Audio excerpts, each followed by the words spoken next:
Sgt. Pepper's Lonely Hearts Club Band, one of my favorite albums as a kid. This is like Rolling Stones, I think, #1 album of all time.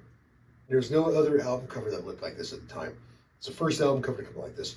And they did like, see the Beatles right here, and supposedly these are pot leaves right here.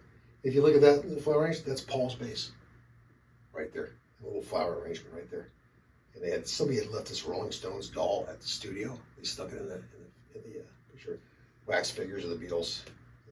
It came out in '67, so they had heard Pet Sounds by the Beach Boys, I believe, right? And so they wanted to do something better than that. So they would do like 2 albums a year and then singles as well. And the singles weren't on the albums. You know, they felt that if they would put the singles on the albums, that they were shortchanging people. In '66, they came off their last tour. They released Revolver at the end of '66, and then they didn't do anything. Everybody thought they were dried up. They were like washed up, right? They were just recording this album. They released this in June.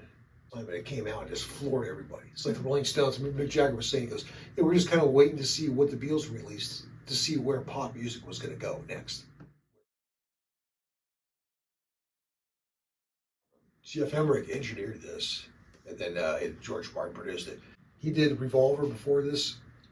He just changed the way they recorded stuff. You know, EMI had these strict standards. You could, if you were an engineer, you didn't go down to the floor where the band was. You called a technical guy to come in and do that. He wore a gray lab coat or whatever. You know what I mean? It was like really funny. It was real class oriented, as it would be like in the UK.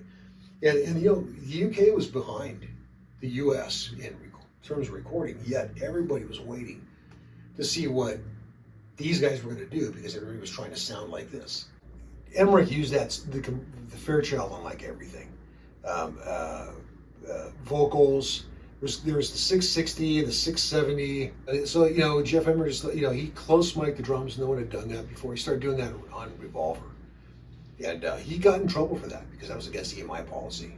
So he'd just go and they started recording late after hours by this time. So he would go and wait till late, you know, they were there late, so he'd sometimes still be set up the next day though, and they'd get in trouble. But on the album before this, Revolver, you know, they did stuff like they put the vocal microphone through Leslie speaker, and then, you know, for like on John's voice on Tomorrow Never Knows. 1, 2, 3, 4. So what you're gonna hear on those laughs and all that kind of stuff, that stuff's all gone.